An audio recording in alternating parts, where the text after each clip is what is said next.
So today we're going to talk about how to do the floating point calculation.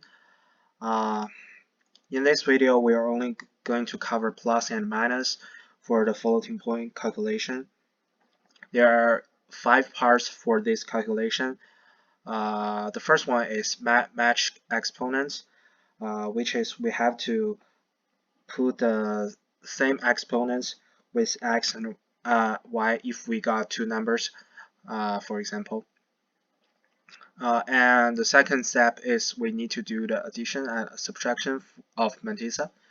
So mantissa is the fraction part of a number. For example, 3.14, 0.14 is the mantissa. And the third part is normalization.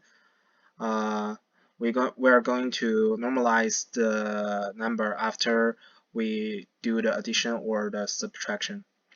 And then we are going to decide are we round off something or no. For example, after we uh, do the addition and subtraction, did we miss some numbers or no? And the last step is we're going to decide if the number is overflowed or no. So look at this example. We have a decimal number x equals to -5 divided by 256, y equals to 59 divided by 1024. We're going to use binary bits to show how the answer x -1. So first, at the very beginning of the calculation of floating point, we're going to transfer the format from decimal number to binary number. So 5 is equals to 101 in binary, and 1 divided by 256 is equals to 2 to the -8. X is then x will be equals to negative 101 times 2 to the -8. Then we change the bits of negative 101. It will be negative 0.11 times 2 to the -5. And we change -5 to binary numbers.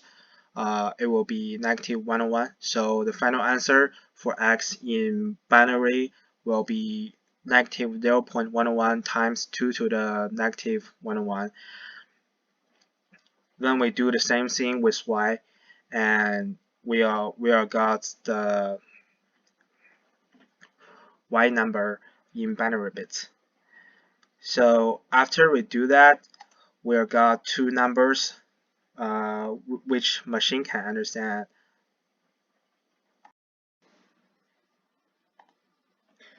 Then we're going to match the exponents of two numbers. So the rule for a match exponent is the smaller one match the bigger one. And mantissa move one digits. It's divided by how many digits you move.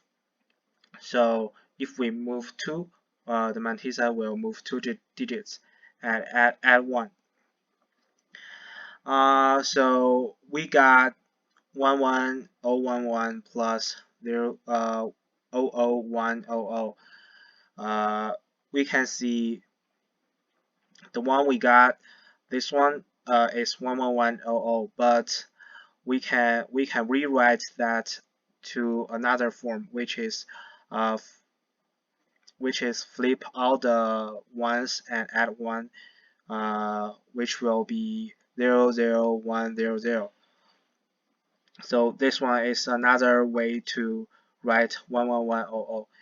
And after we add them together, we got 51, and the delta E will be -1. So because the computer don't know which one is smaller, so it will just subtract the first one, which is x, to the next one, which is y. the computer will just subtract x to y. So we got -1 in this term. So we're going to move 1 digit and add 1. Uh, so we move x to the right with 1 digit. So x will change from this to this. Because we need to add 1, so right here we got 1 instead of 0. After that, we do the subtraction. Here is the machine number for -y, and here is x minus y. After we do the subtraction for them, it seems like we got an overflow right here. But floating numbers overflow is not decided by subtraction and addition right now. We can check that after we round off the number. We since we got an overflow right now, but it's not actually overflow. We don't know right now. So we are going to do the normalization, which is the third step. And right here, I wrote the real number that x minus y to help you understand the answer. So the real number for x after we do the match exponents will be minus 0.0101 times 2 to the negative 100, and y will be this number. We do the match exponents is just for the calculation. So we got the same exponents right here, so we can do the subtract or adding. So here is the answer for x minus y, and we do the normalization because here is 0, because we need to add 1. You can see in this PowerPoint we need to add 1 for the answer. So right here we got change the 0 to 1 and normalize our x minus y, and then we do the round off. But in this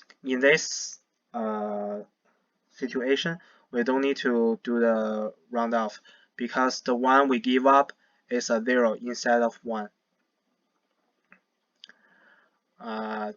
After we normalization, we can see right here is a 0. So the one we actually round off is a 0. It doesn't matter for the answer. So we don't need to care about the round off part. And then we decide if that is overflow or not. So the real number for x minus 1 is right here. And we go back to the number that we got for x minus 1. We can see right here we got 2, 1, and right here we got 2, 1.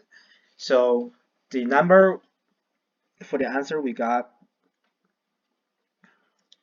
is all real number, and it had its meaning. So we don't consider that situation for overflow. So the one we calculation in the third part, in the second part, addition and subtraction, it looks like we got overflow, but actually we don't. And in the end, we write our answer in this term, 2 to the negative 3. We can just change 011. I wrote it in binary numbers, so we got change 011 to negative 3, and the answer will be 2 to the negative 3 times this number. This number is too long to change to decimal part, so I will just leave it here. Yeah, Thank you guys. That's all for my uh, floating point calculation. Um, Thank you. I'm Benny.